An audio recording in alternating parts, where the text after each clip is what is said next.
Hello दोस्तों, आज हम बात करें नए चैप्टर नंबर 8 ऊंचाई और दूरी। ठीक है, हाइट एंड डिस्टेंस की हम यहाँ पर बात करने वाले हैं। ठीक है, अब सबसे पहले आप इसमें दो चीज ध्यान रखना। इसमें सबसे पहले आपको बता देता हूँ उन्नन कोण क्या होता है। उन्नन कोण, ठीक है, उन्नन कोण समझो इस चीज को। बिल्कुल सिंपल चैप्टर, दो क्वेश्चन आते हैं इसमें, 3 नंबर के 6 नंबर के प्रश्नावली है। आप ध्यान देना उन्नन कोण क्या होता है, इसके बारे में आपको थोड़ी सी डिटेल आपको बता देता हूँ। चलो बात करते हैं उन्नन कोण की।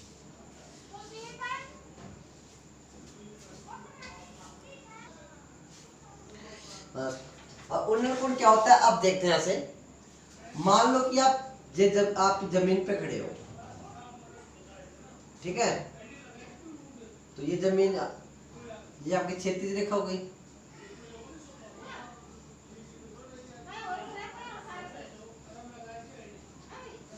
ठीक है, अब यहाँ पर मान लो आपकी आंख है। ठीक, यहाँ पर आप क्या बेटा, आंख है। ठीक है, वो ऊपर आसमान में कोई वस्तु यहाँ पर रखी है, मान लो हेलीकॉप्टर जा रहा है, कुछ भी चीज मान सकते हो आप, एरोप्लेन है या फिर कुछ टेरेस पे कुछ रखा है, छत पे कुछ रखा है, ऐसे कुछ मान सकते हो आप। अब यहाँ पर इस वस्तु को आप देख रहे हो इस आंख से। ठीक है, तो इसे बोलते हैं दृष्टि रेखा।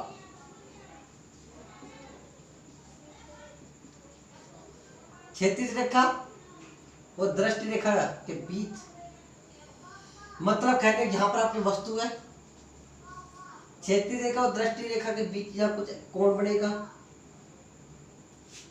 यही कोण होता है आपका उन्नन कोण।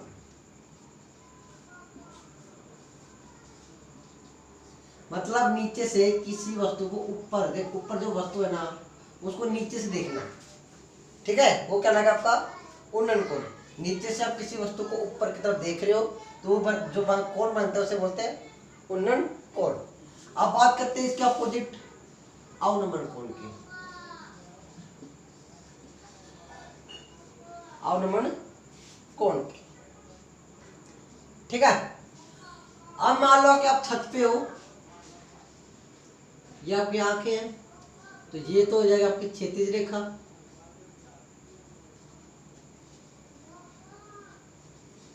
क्षैतिज रेखा, तो ये तो जाएगा आपकी क्षैतिज रेखा। और वस्तु जमीन पे यहाँ पर है मान लो, तो आप यहाँ नीचे देख रहे हो। ठीक है, तो ये जो कोण बनता है ये हो जाएगा दृष्टि रेखा। तो ये कोण है, ये कहलाएगा आपका अवनमन कोण।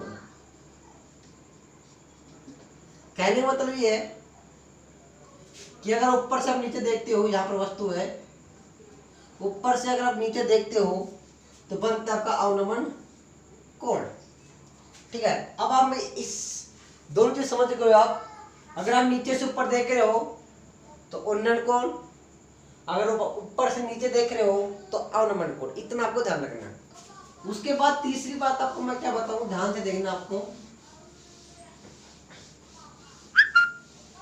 तीसरी यहाँ पर बात क्या हो सकती है कि मैं आपको बोल दूं कि जैसे आपने, ये आपका ट्रायंगल है मान लो, ठीक है, तो यहां पर तो बनना आपका उन्नन कोण बन रहा है। ठीक है,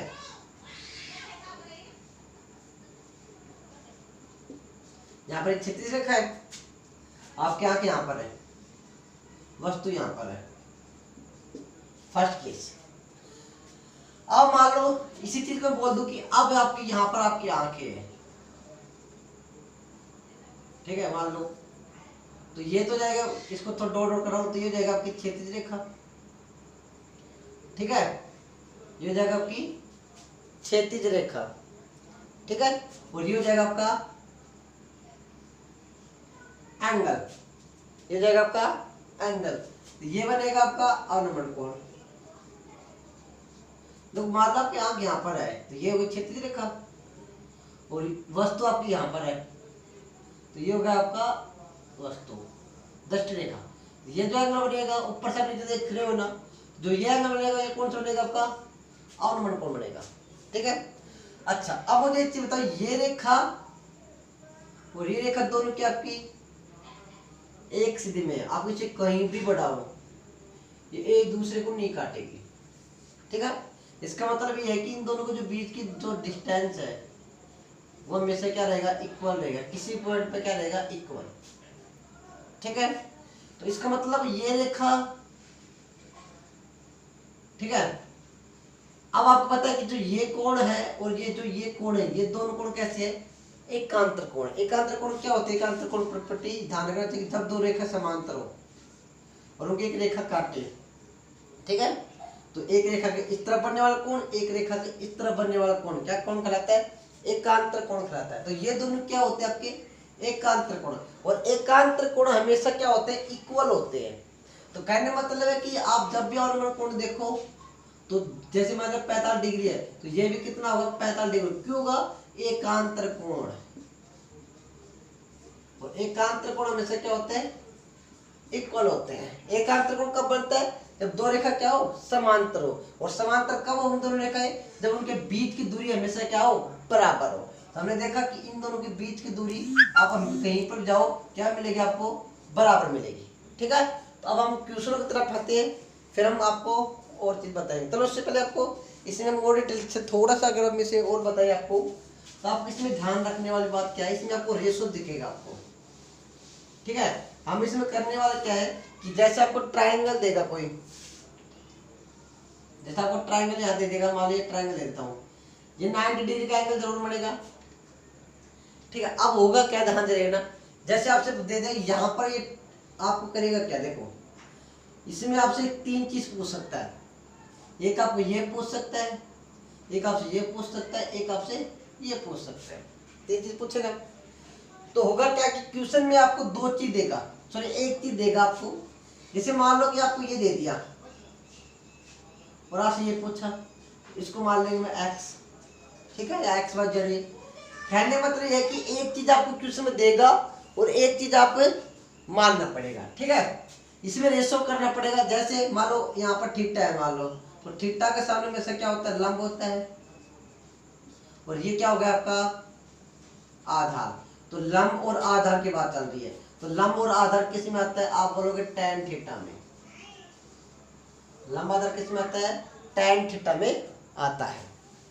ठीक है। तो वहां पर क्या लगाएंगे tan थीटा का फॉर्मूला लगाएंगे। उसके अलावा देखो अगर बात हो दीवार की, खंबे की, मीनार की, ठीक है, इसमें 99% क्या लगता है tan थीटा लगता है। tan लगा सकते हो आप, कोट भी लगा सकते हो, कोई कुछ भी फर्क नहीं पड़ता। ठीक है। 99% आप वहां पर tan या कोट का फॉर्मूला लगेगा। इसके अलावा अगर CD की बात करेगा CD, तो वहां पर हम लगेंगे sin थीटा लगा सकते हो। ठीक है। तो हम देखेंगे सवालों में क्या होता है क्या नहीं। तो अब हम स्टार्ट करते हैं। पहला क्वेश्चन आपके सामने स्क्रीन पे, क्वेश्चन में पहला क्या बोल रहा है ध्यान से पढ़ना। पहला क्वेश्चन बोल रहा है एक ऊर्ध्वाधर खंबे की परछाई खंबे की ऊंचाई के बराबर है, तो सूर्य का उन्नयन कोण क्या होगा, ये हमें प्रश्न में पूछा है। तो एक ऊर्ध्वाधर खंबा हमेशा ऊर्ध्वाधर होता है सीधा। ठीक है। तो खंबा हमेशा ऐसा होता है। ठीक है। अब इसकी परछाई क्या, तो जब इस साइड पड़ेगी परछाई, ये खंबा खड़ा है तो परछाई क्या तो इस साइड पड़ेगी या फिर इस साइड पड़ेगी। हमने मान लिया कि खंबे की परछाई आपकी ये पड़ गई, ऊपर सूर्य देव है, तो मतलब यहां से कोई आदमी देख रहा है तभी तो उन्नयन कोण बनेगा। इसने बोला कि उन्नयन कोण बन रहा है। ठीक है। तो यहां पर क्या बन रहा है आपका उन्नयन कोण बन रहा है। उसके अलावा इसने बोला है कि जो खंबे की ऊंचाई है ना वो परछाई के बराबर है। ठीक है। तो मैंने मान लिया खंबे की ऊंचाई x है, तो परछाई भी कितनी आएगी x, a बी सी, हमें निकालना है थीटा का वैल्यू।